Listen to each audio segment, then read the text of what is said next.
자, 우리 아까 에스겔 40장 내용 살폈습니다만, 그래서 저는 이 에스겔 40장에 나오는 내용들을 어떤 중요한 것을 우리가 짚고 넘어가야지, 요게 뭐 몇 척이다. 척은 요거 무슨 의미일까? 왜 6척인가? 3척인가? 2척인가? 왜 두께가 왜 요런가? 왜 문지개방은 동편의 3개, 우편의 3개일까? 막 이렇게 너무 구체적으로 따지다 보면 알 수도 없거니와 그 뜻을 알 수도 없거니와 제가 아까 또 얘기했습니다만 에스겔이 보고 있는 이 성전은 이 세상 지상에 세워져 본 적이 없는 성전이에요. 눈에 보이는 형태로는.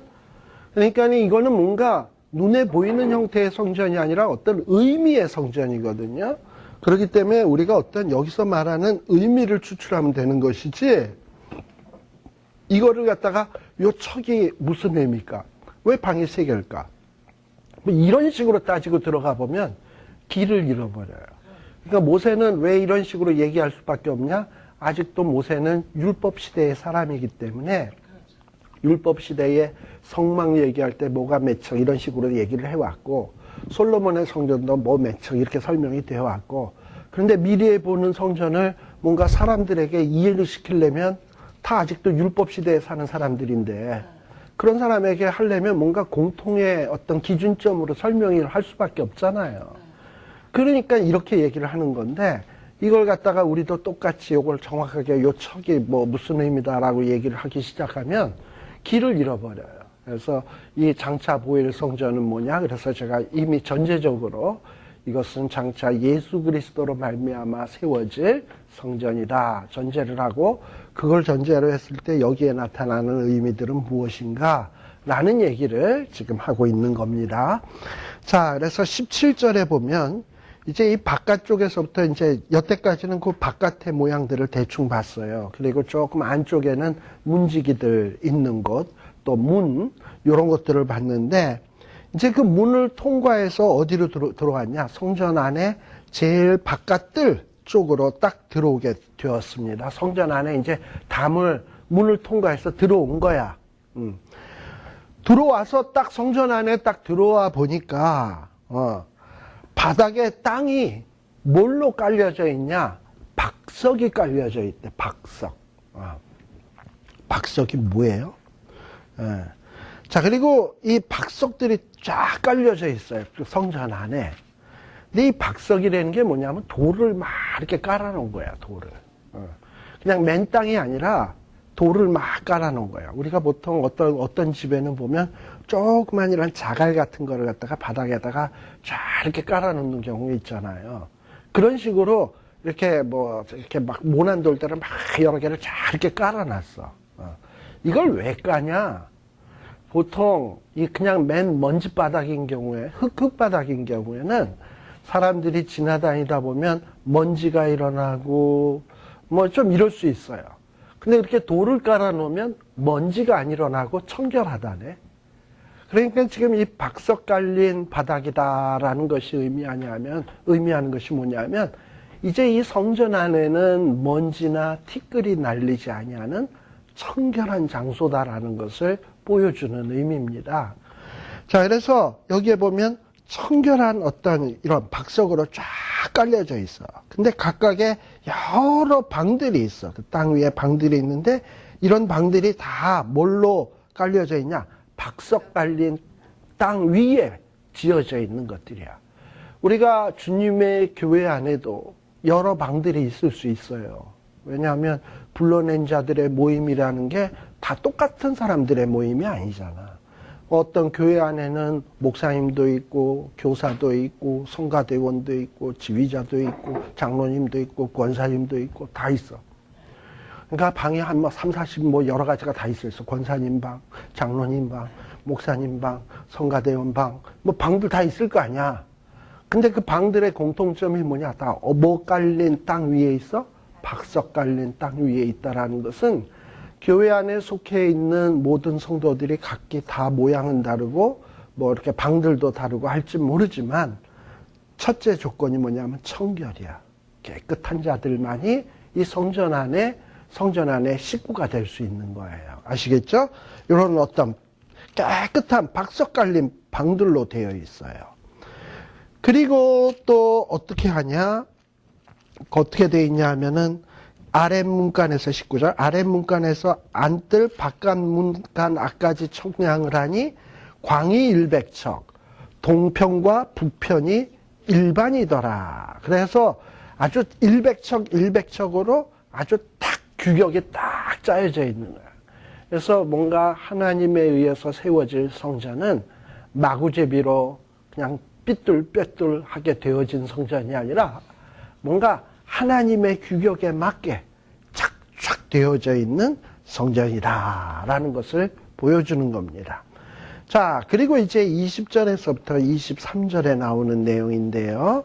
자, 이 바깥 북향한 문간에서 장광을 청량하니 장이 50척이야, 광이 50척이며 이러니 이거는 지금 말씀드린 것처럼 어떤 성전이 아무렇게나 되어져 있는 게 아니라 하나님이 제정하신 규격에 의해서 다 되어져 있는 것이지, 임의대로 질서 없이 되어진 것이 아니다라는 의미지, 이것을 50척은 무슨 의미일까? 25척은 의미일까? 이 편에서 있으면 뭐고, 저 편에서 있으면 뭘까? 이러고 너무 들어가다 보면, 이거 도무지, 답이 안 나와. 근데, 딱 보면은, 어쨌든, 22절에 보면 아까도 말씀드렸지만 현관에 보면 뭐가 있어요? 종려나무가 있고 또 그 문간으로 올라가는데 층계가 몇 층계? 7층계. 자, 그래서 처음에는 이 바깥들이 있고요. 바깥들에서 이제 바깥들에서 성전으로 올라갈 거잖아. 성전으로 올라가려면 층계를 몇 개 올라가게 되냐면 7층계를 올라가게 돼 있어요. 7층계. 그래서 7층계를 올라간다라는 건 성전으로 올라가기 위해서 7층계를 올라간다라는 것은 사실 숫자 의미로 얘기한다면 7이라는 게 뭐야? 완전 숫자나. 그러니까 하나님의 성소로 다가가려면 어떠해야 된다? 완전해야 된다. 이런 의미를 담고 있다고 하는데 너무 이렇게 갖다 붙이다 보면은 또 어거지일 수도 있으니까 그러니까 대충 그렇게 이해를 하십시오. 성전에 올라가려면 뭔가 아무렇게나 올라가는 게 아니라 7층계를 거쳐야 되는구나. 어떤 완전의 단계를 거쳐야 되는구나. 요 정도로 이해를 하자 말이죠. 왜냐하면 너무 지나치게 해석을 하다 보면 억지로 그냥 갖다 붙이게 돼. 그러니까 저는 그러고 싶지는 않아요. 모르면 모르는 대로 넘어가자 이 말이죠. 자, 그런데 이게 동쪽으로 올라가는 문만 그러냐? 26절에 보면 여기는 주로 24절에 보면 요건 남쪽의 문간인데 남쪽 문간에 설명을 했는데 남쪽 문간으로 올라가는데도 26절에 보면 몇 층계? 7층계. 그 다음에 그래서 북쪽으로 올라가는 문도 남쪽으로 올라가는 문도 다 7층계로 올라가게 돼 있어. 자, 그래서 7층계로 올라가서 이제 성전으로 들어가게 돼 있습니다. 근데 또 성전 안뜰로 들어가기 위해서는, 그러니까 건물이 어떻게 돼 있냐면 바깥뜰, 성전 올라갔어 7층계, 또 이렇게 마당이 있고 안뜰 올라가면 또 계단이 또 있어. 그러니까 처음 올라가는 계단은 7층계였어요. 그런데 28절에 보면 남문으로 들어가서 이제 그 다음에 한 단계 더 올라가서 안뜰로 들어가려면 쭉 내려가 보면 31절에 보면 몇 층계? 8층계. 그러니까 성전 이 내부로 들어가려면 총 몇 층계를 통과해야 돼? 처음에 7층계, 8층계. 아시겠죠? 그러니까 총 몇 층계? 15층계를 통과해야 돼. 성전에 올라가려면. 그래서 여기에다가 좀 제가 포인트를 둬서 설명을 좀 할게요. 근데 이런 형태는 어느 때도 마찬가지냐면 솔로몬의 성전도 이렇게 생겼어요. 바깥에서 안으로 올라가면 처음에 7개 올라가고 그 다음에 또 여기에서 안뜰 쪽으로 올라가려면 또 8개로 올라가게 돼 있어. 성전이요. 그래서 성전이 갈수록 이렇게 조금씩 높아져. 이렇게 올라가듯이 높아지는데 여러분들이 시편에 보시게 되면 시편 한번 잠깐 보십시다. 시편 120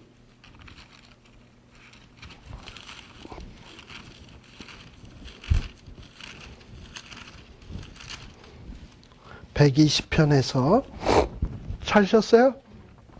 시편에 보면 표제라는 게 있습니다. 표제. 찾으셨어요? 120편. 표제가 뭐라고 되어 있습니까? 성전에 올라가는 노래. 오케이. 121편은? 아니, 읽지 말고. 그 시편의 제일 위에 1절 시작하기 전에 그 위에 이렇게 굵은 글씨로 써 있는 게 뭐냐면 성전에 올라가는 노래. 이렇게 돼 있죠? 121편은. 마찬가지. 122편도. 다윗의 시하고 그 다음에 또 뭐? 성전에 올라가는 노래. 이렇게 돼 있죠? 그렇게 해서 몇 편까지 가냐 하면 134편. 자, 134편까지 다 그 표제에 그런 얘기가 있어요, 없어요? 그러니까 시편 120편에서부터 시편 134편까지 총 시편의 편수가 몇 편이야? 15편이야. 근데 15편인데 각각의 그 표제 위에 보면 다 뭐라고 돼 있냐? 성전에 뭐하는? 올라가려면 뭘 올라가야 돼? 계단. 근데 계단이 몇 개야? 시편은 지금 성전에 올라가는 노래가 몇 개야? 15개. 그래서요, 경건한 유대인들은 성전에 올라갈 때 첫 번째 계단 딱 올랐으면 뭘 했냐? 120편을 묵상하는 거야. 두 번째 계단 올라서면 121편 묵상하는 거야. 세 번째 계단 올라가면 123편, 4편. 이런 식으로 해서 134편을 까지를 다 묵상하고 나면 어디에 들어가냐? 성전에 들어가는 입구에 딱 도달하게 되는 거예요. 아시겠습니까? 그래서 이 사람들은 성전에 올라갈 때, 계단을 올라갈 때마다 우리 같으면 어떻게 올라가? 그냥 올라가. 아니면 또 직구준 사람들은 가위바위보, 그래서 내가 몇 계단 올라가고 가위바위보 이러고 올라간다든지 뭐 이러겠지? 제가 어렸을 때 다니던 교회에 계단이 많이 있었어요. 지금은 그걸 다 리모델링해서 없어졌는데 이렇게 화강암으로 만든 계단이 있었어요. 그래가지고 그 계단에서 친구들하고 성전에 올라가면서 교회에 있는 본당으로 가면서 항상 가위바위보 하면서 그거 했던 생각이 나거든. 근데 과거에 이 솔로몬의 성전이나 이 성전을 사랑하는 사람들은 성전에 올라갈 때마다 뭘 묵상했다? 한 계단 한 계단 올라가면서 성전에 올라가는 노래를 묵상을 했다 이 말이에요. 자, 그런데 여러분들이 시편 120편에 보세요. 2절에 보세요. 거기 보면 여호와여 거짓된 입술과 괴사한 혀에서 내 생명을 건지소서. 뭐 이러면서 이 하나님 앞에 기도하는 말들이 쭉 나오죠. 이런 식으로 하나님 앞에 나아갈 때 자기를 기도하는 마음으로 또 자기의 어떤 연약함을, 자기의 힘든 상황을 하나님을 아뢰면서 하나님 앞에 혹시 문제가 없는지를 점검하면서 나아가는 거야. 자, 이게 바로 경건한 성도들이 성전에 올라갈 때의 태도였습니다. 자, 그런데 지금 하나님께서 에스겔을 통해서 보여주는 성전도 올라오려면 어떻게 해야 되냐? 7계단, 8계단을 거쳐야 된다라는 얘기는 하나님 앞에 나올 때는 허투루마투루 그냥 엉망으로 나오는 게 아니라 자신을 말씀에 비추어서 기도하는 마음으로, 찬양하는 마음으로 자신을 잘 준비해서 하나님 앞에 나오라라는 이런 의미인 거예요. 아시겠죠? 자, 그래서 아까 기억나시죠? 이 성전이 죄의 문제와 좀 관련이 돼 있다고 자기를 하나님 앞에서 점검해 보니까 너무나 부끄럽고 너무나 죄스러워서 한탄하는 자들에게 뭘 보여주어라? 성전의 식양을 보여주어라. 자, 그럼 성전의 식양을 딱 보여주니까 뭘 보여줘? 박석이 깔려 있어. 내가 지금 죄와 온통 더러운 것뿐인데 저 박석이 깔려 있는 깨끗한 곳에 들어가려면 이 몸으로 돼야 안 돼? 안 되는 거죠. 그러니까 하나님하고 빨리 죄의 문제를 정리해야 성전 안에 들어오는 거야. 그러니까 그걸 보여주라는 거야. 그 다음에 내가 여러 가지 부족한 게 많어. 근데 막 성전에 가려고 그래, 함부로. 그런데 성전에 보니까 몇 층계가 있어? 7층계, 8층계가 있어. 과거에 경건한 성도들은 그 성전에 올라갈 때 시편의 한 수를 외우면서 자신을 점검하면서 나갔는데 너는 아무렇게나 하나님 앞에 나오냐? 한번 성경의 식양을 봐라. 네가 너를 어떻게 준비해야 될지. 뭐 이런 거를 지금 우리에게 깨우치는 거예요. 그래서 새로운 성전이라고 하는 것은 뭔가 지금 우리가 보고 듣고 마음으로 생각하면서 이런 성전이 어떤 성전이냐 생각을 한번 해봐야 돼. 그리고 그 성전에 들어가서 예배 드릴 자로서 부족함이 없는가 우리 자신을 점검해 봐야 된다라는 거예요. 지금 그런 차원에서 지금 요 에스겔 40장의 내용이 전개가 되고 있는 겁니다. 비록 내용은 굉장히 딱딱하고 재미없고 그런 내용이지만 그렇다고 의미가 없는 것은 아니다. 중요한 의미가 있다라는 것을 좀 여러분들이 생각을 하셨으면 좋겠어요. 자, 그래서 총 뭐냐면 8층계가 있어.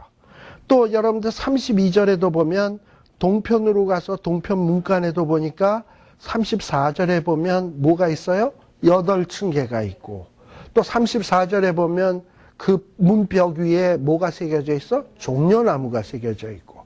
그러니까 하나님의 성전은 어떤 성전이다? 승리, 영광, 종려나무. 그 다음에 하나님의 성전은 아무나 오는 게 아니라 준비해서 오는 것이다. 7층계, 8층계.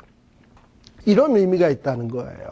35절도 북문이 있는데 35절에도 북문이 있는데 그 북문에도 역시 37절에 보면 뭐가 새겨져 있어? 종려나무. 그리고 올라가는 층계의 계단은 몇 개? 8층계. 뭐 이런 식으로 되어 있다라는 건 동쪽으로든 서쪽으로든 남쪽으로든 동쪽으로든 올 때 다 어느 문을 그냥 슬쩍 올라오는 문이 없어. 다 이 15개의 계단을 통과해야 올라와. 아시겠죠? 그러니 하나님의 제단에 오는 사람들은 동서남북 어디에 있는 자나 아무렇게나 와서 되는 게 아니라 시편, 과거에 경건한 성도들이 했듯이 시편에 나오는 120편에서 134편의 말씀을 묵상하면서 나는 정말 하나님의 앞에 나아가기에 합당한지 부족한 점은 없는지 하나님 앞에 나아갈 마음의 준비는 되어 있는지 이러면서 점검해 보면서 하나님 앞에 나와라 라는 뜻이 바로 이 8층계, 7층계의 의미다라고 보시면 되겠어요. 자, 그 다음에 38절 이하서부터 보게 되면 여러 그 방이 있는데 방 안에 보면 39절에 보면 그 방문 현관 이편에 상둘, 저편에 상둘. 자, 그러니까 문이 몇 개야? 이편에 상둘, 저편에 상둘이니까 상이 4개지. 그러면서 방마다 상이 얼마나 많은지 몰라.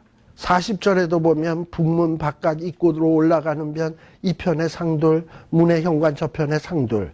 또 뭐 41절에 보면 문곁 이편에 상넷, 저편에 상넷, 합이 8상. 뭐 이러면서 이 상이 이렇게 많이 나와요, 상. 근데 이 상이 뭔 상이냐? 책상이냐? 걸상이냐? 밥상이냐?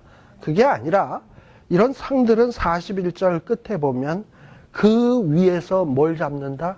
희생을 잡는 소용이다.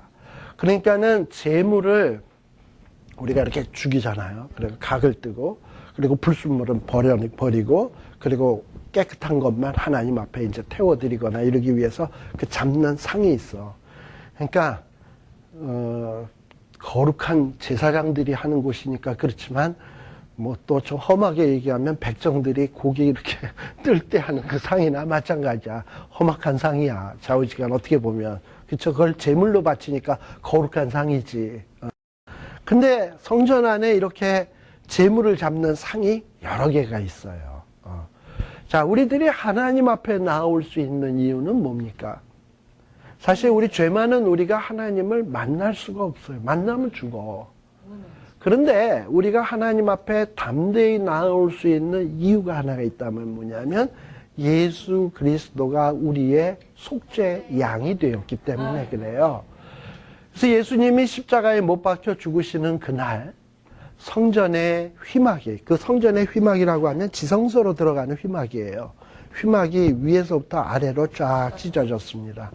나보다 한 길이 높는 어떤 커튼을 찢는다면, 내가 밑에서부터 찢는다면 어디서? 밑에서부터 찢겠죠? 사람이 찢으면 밑에서부터 찢을 수밖에 없어요. 근데 위에서 찢는 거라면 위에서부터 찢을 수밖에 없죠.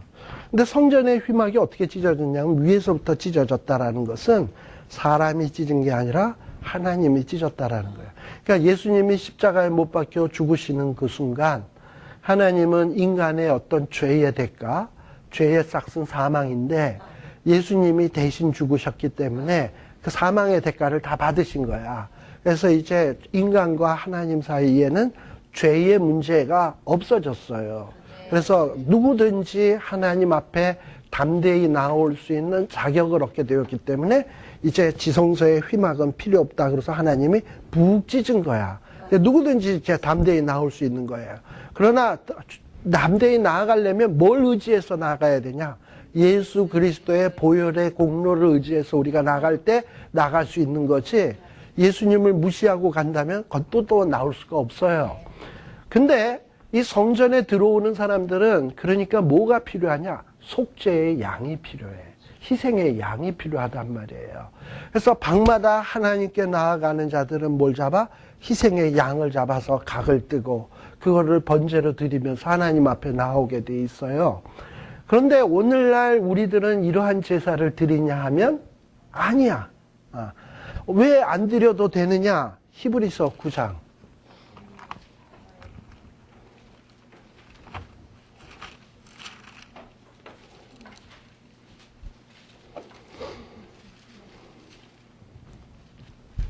자, 히브리서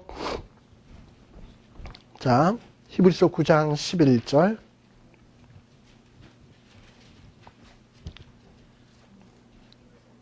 히브리서 9장 11절 361, 362 페이지. 히브리서 9장 11절. 다 찾으셨습니까? 예, 다 같이 읽습니다. 시작.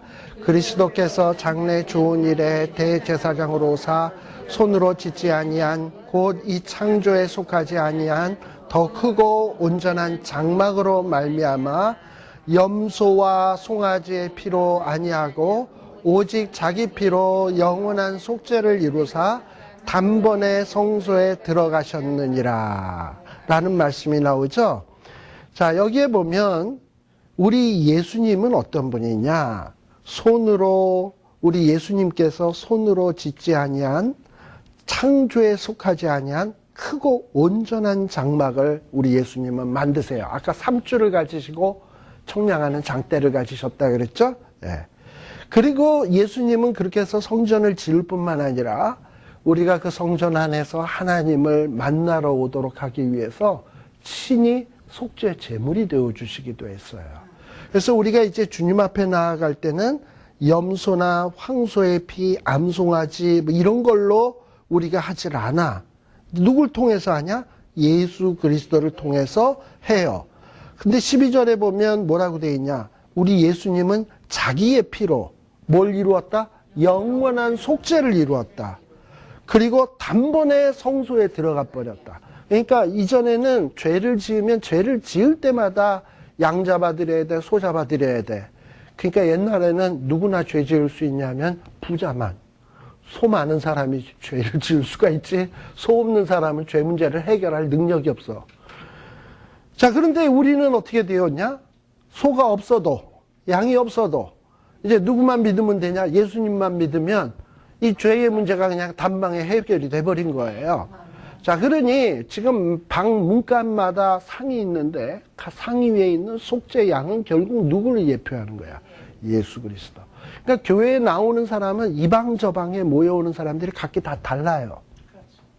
얼굴색도 다르고 직업도 다르고 다 다르지만 공통적으로 하나님 앞에 나오는 방법은 똑같아요. 뭘 통해서? 속죄의 양 예수 그리스도를 통해서. 바로 그걸 얘기하는 거예요. 장차 하나님의 교회 안에는 다 각기 다른 사람들이 오고 다른 사람들이 오겠지만, 그러나 하나님 앞에 나오는 방법은 똑같다. 예수를 통해서 오는 것이고 예수를 믿음으로 오게 되는 거예요. 그렇기 때문에 이 교회 안에는 이제 유일한 게, 중요한 게 뭐냐? 어떻게 왔느냐, 직업이 뭐냐, 얼굴색이 어떠냐, 이런 건 중요한 문제가 아니야. 나와 똑같이 속죄 양을 필요로 하는 자인가? 속죄 양을 믿는 자인가? 그거로 우리는 하나가 될 수 있는 거예요. 그게 바로 교회인 거예요. 자, 그렇게 해서 이렇게 희생의 양을 드리면서 하나님 앞에 나아옵니다. 자, 그리고 자, 이런 희생의 양들을 잡고 이 희생의 양들을 가지고 제사 드리기 위해서 필요한 사람들이 있어요. 구약 시대에는 이런 사람들이 누구였냐? 제사장들이었습니다. 제사장들이 소나 양을 분별을 해서 이것이 흠이 있는지 없는지 판단을 하고, 그리고 또 그 양을 법도대로 다 해서 정한 거 부정한 거 구별을 해가지고 하나님 앞에 바칠 것 안 바칠 것 다 구분을 해서 제사를 지내는 일들을 했습니다. 그러다 보니까 44절에 보면 각 그 성전 안문안 안뜰에 방 둘이 있는데, 이 방들이 있는데 성전 문 안에 방들이 있는데, 그 방들은 무슨 방이냐? 45절.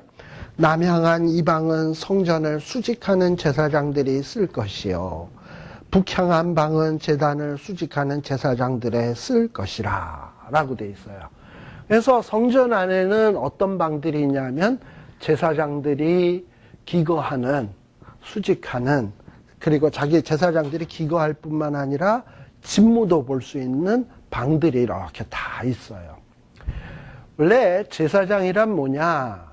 사실 모든 백성이 하나님 앞에 나아가야 되겠지만 그럴 수 있는 형편이 아니었잖아요. 그러다 보니까 구약에서는 백성들의 대표인 누군가가 대신 나가게 돼 있는 게 제사장이에요. 그래서 제사장은 하나님 앞에서는 백성을 대표하는 사람이고, 백성들 앞에서는 하나님을 대리하는 인물이었습니다. 그러다 보니까 이 제사장들은 주로 어떤 일상생활, 사회생활 이런 거는 안 하고 오로지 하나님의 일에만 전무하는 사람들이에요. 자, 근데 이렇게 제사장을 두었는데, 제사장을 이스라엘 백성들이 제사장을 세운다라는 의미는 뭐냐?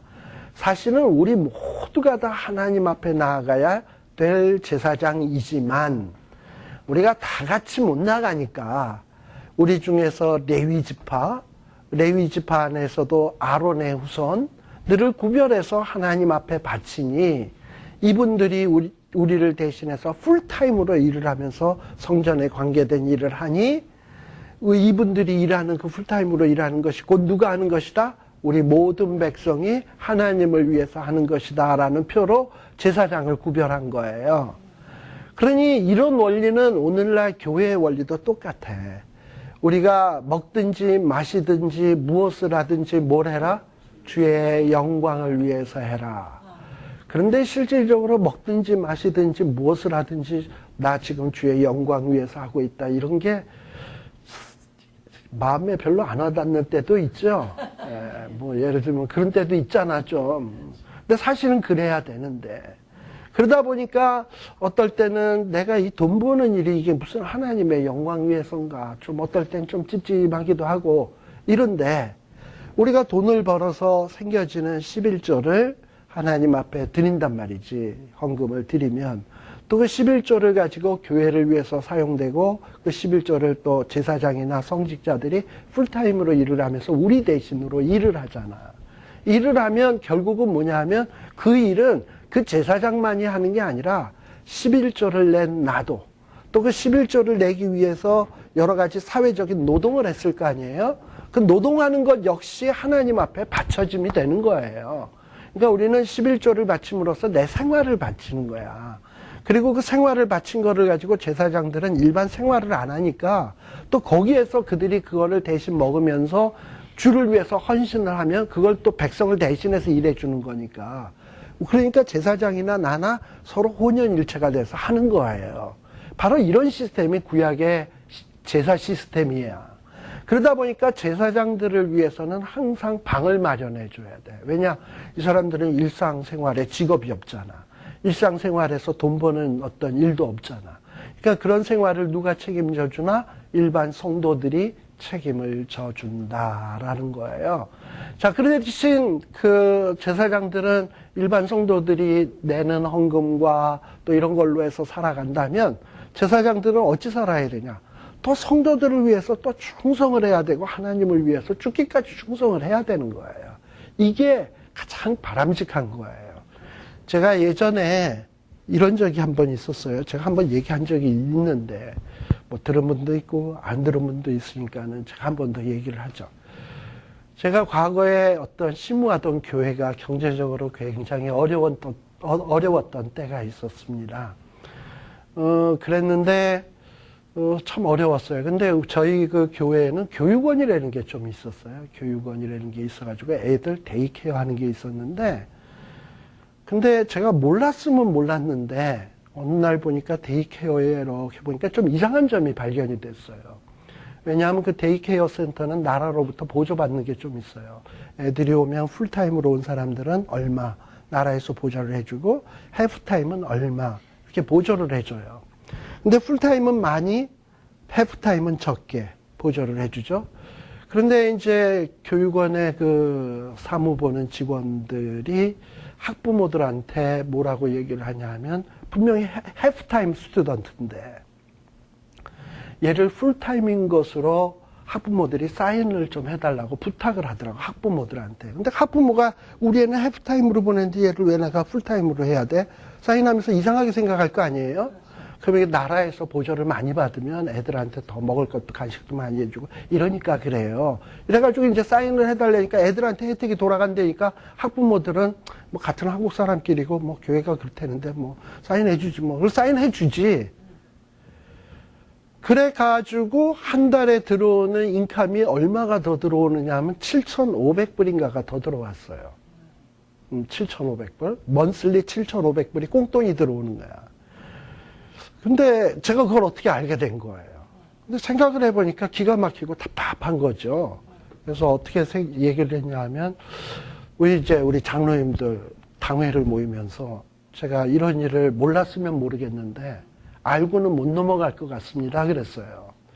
이게 만일에 이런 식으로 학부모가 그런 식으로 교회에서 운영하는 교육원인데, 분명히 자기는 해프타임으로 애를 학교에 보내고 있는데 풀타임으로 사인해달라 그래서 나라에서 돈 타먹는 교회 교육원이다. 그런다면 이 사람들이 뭐라고 생각하겠냐. 교회가 거짓말하는 것밖에 더 되냐. 이건 하지 맙시다. 제가 이건 절대 안 됩니다. 이러고서 강력하게 얘기를 했어요. 그랬는데 참 그때 제가 안타깝고 속상했던 게 뭐냐면 그 자리에 있었던 모 장로님께서 목사님, 7,500불이 들어오기 때문에 우리가 선교도 하고 이것 때문에 뭐 여러 가지를 한다는 거야. 교회 일을 한다는 거야. 아니, 그 돈 들어와서 선교를 차라리 안 하는 게 낫지. 그 돈 받아서 선교하는 건 그건 아닌 것 같은데 내가 그랬죠. 그래서 이거 우리 하지 맙시다. 그랬더니 그거 안 하면 그 비는 액수는 어떻게 합니까? 목사님 책임지시겠습니까? 이러는 거예요. 제가 무슨 돈이 있다고 책임을 져? 그래서 기가 막힌 거야. 그래서 제가 금전적으로는 책임 못 지지만 십자가 지는 모습은 보일 수가 있겠네요.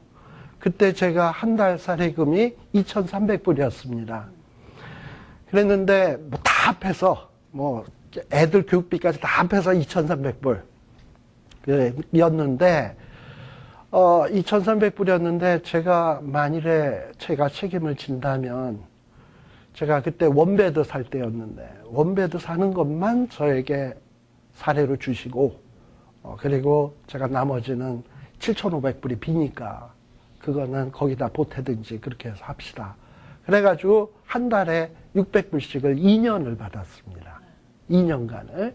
그렇게 받았던 적이 있었어요. 근데 이제 그 결정, 제가 얘기하려고 하는 건, 그건 뭐 공치사고 뭐 그런 얘기를 하려고 하는 게 아니라, 그러고서 이제 당회를 딱 끝내고 제가 600불 받겠습니다. 선언하고 이제 전 딱 나오고, 그리고 이제 한국에 전화를 했죠. 아버지, 저희 아버님 살아계실 때였으니까, 아버지, 교회가 너무 힘들고 어려워서, 제가 오늘 당회에서 이런 결정을 했네요. 아버지, 뭐 이러고 얘기를 했더니, 우리 아버님이 막 야단을 치시더라고. 네가 뭔데 네가 받는 사례를 네가 깎고 주면 주는 대로 받는 거고 안 주면 안 주는 대로 그냥 가만히 있는 거지. 네가 깎고 올리고 할 게 뭐 있냐. 네가 하나님이냐. 뭐 이러고서 야단을 치시는 거예요. 그러면서 이제 하시는 얘기가 목사는 어찌 해야 되느냐. 교인들은 최선을 다해서 목사를 보필하고, 또 그렇게 해서 보필받은 목사는 교인을 위해서 목숨까지 내놓을 정도로 사랑하면 되는 거다. 그게 목사와 교인과의 관계인 거지, 목사가 뭐 사례를 올리고 줄이고 이럴 것이 아니라는 거예요. 그래서 아버지, 저도 그건 아는데요. 근데 지금 우리 교회 상황이 이렇고 누군가가 십자가 지는 모습을 보여야 되고 가시적으로 책임지는 모습을 보여야 되니까 저는 이렇게 결정한 거였어요. 그러니 뭐 이해는 한다마는 네가 원리적인 것은 알고 있어야 된다 라고 그러면서 이야기를 해 주시더라고요. 그러니까 원리는 뭐냐, 정말 성도들은 목사님을 정말 마음을 다하고 뜻을 다해서 하나님 사랑하듯이 목사님도 사랑해 주셔야 돼. 그리고 또 목사는 또 어찌해야 되냐, 예수 그리스도가 교회를 위해서 자기의 보혈의 피를 다 쏟은 것처럼 목사는 교인들을 위해서 모든 것을 다 내놓을 수 있어야 돼. 심지어는 뭐까지, 나중에 간과 쓸개까지 다 내놓을 수 있어야 돼. 이게 진짜 이 교육자와 성도와의 관계여야 된다, 이 말이에요. 제가 얘기하고 싶은 것은 그런 거예요. 근데 아무튼 그런 일이 있었다는 거 아닙니까, 과거에. 그래가지고 상당히 좀 힘들었던 기간이 있었습니다만, 아무튼 그것이 계기가 되면서 그때 그러다 보니까 이전에는 교인들이 꽁돈이 7,500불씩 들어오니까 누가 헌금을 해? 헌금을 안 해도 교회는 돌아간단 말이죠. 그러니까 헌금하는 사람도 별로 없었어. 그랬는데 이제 이게 소문이, 아, 목사님이 이렇게 해서 지금 이렇게 돼 있고, 그리고 우리 교회에 이렇게 들어오던 돈이 안 들어오고, 이러니까 성도들 자신들이 위기의식을 느낀 거야. 아, 우리가 나서야 되겠다 하면서 헌금이 늘더만요. 몇 달 지나니까 못 받던 7,500불이 그냥 채워지더만요. 그랬어요. 그래서 제가 그건 눈으로 본바고 느낀 거였어요. 수도 늘어나고 교인들도 늘어나고 뭐 이런 거를 직접 눈으로 보고 체험했던 적이 있거든요. 그래서 교회는 절대로 편법을 쓰면 안 돼. 아까 교회는 뭐가 깔려있다? 박석. 깨끗해야 돼. 하나님의 원리대로 돼 있고 하나님이 측량하신 그 척도대로 규격대로 움직이는 곳이지, 사람이 쪼물딱 이래가지고 하는 곳이 아니야. 그리고 교회는 사람이 짓는다고 지어지는 것도 아니야. 사람이 짓는다고 막 짓다 보면 탈나가지고 차압되고 수 들어오고 얼마나 그런 일 많이 있어. 그냥 하나님 앞에 탁 맡기고 그러다 보면 우리에게 이렇게 정말 감동되는 마음을 주셔서 또 교회를 지을 수 있도록 하시고 이렇게 지어져 가는 것이지, 짜낸다고 되는 게 결코 아니거든요. 그래서 여기 주님으로 말미암아 세워질 성전, 이런 원리들을 지금 에스겔을 통해서 환상으로 쫙 보여주시면서 장차 이루어질 성전은 어떤 성전이냐 하는 것을 쭉 보여주고 있는 게입니다. 자, 그런데 이렇게 방 안에는 여러 상들이 있었어요. 그래서 여러 상들에서 사람들이 어떻게 하냐, 하나님을 향하여 그리스도의 보혈의 피를 의지해서 나와서 하나님을 만나러 들어올 수 있습니다. 이 모양 저 모양으로 나와요. 그리고 이 상은 여러 가지 상이에요. 제사도 드릴 때 보면 번제 드리는 상, 이렇게 여러 가지 상이 있듯이 요즘 시대의 예배는 구약 시대의 예배보다도 훨씬 더 다양합니다. 열린 예배도 있고, 구역 예배도 있고, 수요 예배도 있고, 주일 저녁 예배, 대예배, 별의별 예배 다 있잖아. 근데 그 예배의 중요한 것은 다 뭐냐? 기본적으로 희생의 양이 있어야 된다라는 거예요. 무슨 예배이든지 간에 우리가 이 예배를 드릴 때 하나님 앞에 나올 수 있는 것은 내가 잘나서도 아니고 내가 훌륭해서도 아니고 바로 예수 그리스도의 보혈의 피 때문에 내가 하나님 앞에 나올 수 있다라는 고백이 있어야 하나님 앞에 나올 수 있다라는 거예요. 그래서 장차 세워질 성전 안에는 여러 상이 있습니다만 그 상에 나가오려면 뭐가 있어야 되냐? 속죄의 양이 있어야 된다. 그래서 우리들이 교회에서 예배 드릴 때 제일 먼저 예배당 안에 들어가면 무슨 생각부터 하셔야 되냐 하면, 교회 안에 딱 들어서면서, 내가 이렇게 교회에 나온다라는 게 이게 무슨 의미냐. 옛날 같으면 어림도 없는 일인데, 근데 내가 이렇게 교회 안에, 이 제단 안에, 성전 안에 발을 들여놓을 수 있는 것은 우리 주님이 십자가 위에서 죽으심으로 말미암아 휘장이 찢어지고 내가 하나님 앞에 담대히 나아갈 수 있는 권세를 얻었기 때문에 이 자리에 나오는구나. 그러면서 성전에 들어가는 발걸음 아까 15계단 올라간다 그랬잖아. 그러면 거기에 걸맞게 나도 내가 준비돼야 되는데 이러면서 나오고 가능한 한 예배에 좀 일찍 도착해서는 하나님 정말 주님의 보혈의 공로로 이 예배에 참석하게 해주신 것 감사합니다. 또 뭐 시편 15편까지를 다 암송은 못하니까 그러나 하나님 정말 나를 이 예배드리기에 합당한 자로 만들어 주시옵소서 하고서 이런 마음의 준비를 쫙 하면서 예배 드리는 사람하고 그냥 얼레레레레 와가지고 딱 앉아서 예배 보고 액 하고 가는 사람하고 그 예배가 같겠습니까? 그죠? 다르겠죠? 그래서 사실 우리 신앙생활에 뭐 여러 가지가 다 회복되고 변화되고 성숙하면 좋겠습니다만 하루아침에 그게 되겠나요? 그러나 일단 우리 자신의 예배만이라도 회복이 제대로 되어진다면 예배드리는 태도에서부터가 하나가 달라지기 시작한다면 거기에서 또 은혜가 쏟아지게 돼서 또 다른 게 바뀌어지고 또 다른 게 바뀌어지고 이러면서 우리가 이 성화의 길로 나아간다라는 거. 근데 그런 길을 누가 열어놓으셨냐? 친히 우리를 위해서 고통당하시고 고난당하신 녹같이 빛난 분이 우리에게 예배를 드릴 수 있도록 삼줄과 청량하는 막대기를 들고 친히 치수로 재가면서 하나님이 원하는 방식대로 교회를 건립하시고 여러 방들을 만들어서 친히 본인이 희생 제물이 되어가지고 우리를 나아올 수 있도록 초대하고 계신다는 그 사실. 이 사실이 절망 중에 있었던 포로지에 있었던 사람들에게는 얼마나 큰 위로가 되는지 모르는 겁니다.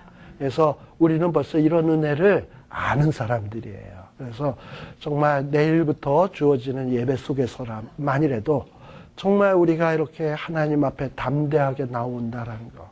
눈에 보이는 교회도 좋지만 어쨌든 영적인 교회에 내가 한 구성원이라는 그 사실. 그리고 하나님 앞에 주님이 속죄 제물이 되어 주셨는데 그 주님을 의지해서 하나님 앞에 예배드리는 백성이 된 것이 이게 얼마나 영광스럽다라는 것을 인식하시면서 예배드리는 그리고 하나님의 백성이 되시는 이런 여러분들 되시기를 바랍니다. 다음 시간에는 제가 41장서부터 이야기를 하도록 하겠습니다. 41장, 2장, 3장 뭐 이런 식으로 나아가도록 하겠습니다. 기도하겠습니다. 하나님 아버지 감사합니다. 참으로 절망 중에 있는 에스겔에게 나타나시어서 장차 세워질 영광스러운 교회를 보여주시면서 힘을 주신 것 감사합니다. 하나님 아버지 우리도 이 세상 속에서 사탄 권세에 눌려서 이리 시달리고 저리 시달리고 이리 상처나고 저리 상처난 정말 가련한 인생들이옵니다. 그러나 주님이 친히 속죄 제물이 되어주시고 친히 주님께서 시련당하시고 십자가의 고난받으심으로 말미암아 세워주신 그 성전의 의미를 바로 인식하게 하여 주시고 그 안에서 위로받게 하시고 그 안에서 예배드린다는 사실이 얼마나 영광스러운 것이고 복된 것인지 새삼 깨닫게 하여 주시사 하나님 아버지 이제 우리의 드리는 예배가 참으로 신령과 진정으로 드리는 예배되게 하시고 그러한 예배 드릴 때마다 하늘로부터 내려오는 신령한 은혜를 공급받아 이 땅 위에서 승리하며 고난 중이라 하더라도 인내하며 이길 수 있는 귀한 하나님의 백성들 되게 하여 주시옵소서. 아멘. 예수님 이름으로 기도드리옵나이다. 아멘. 마치겠습니다.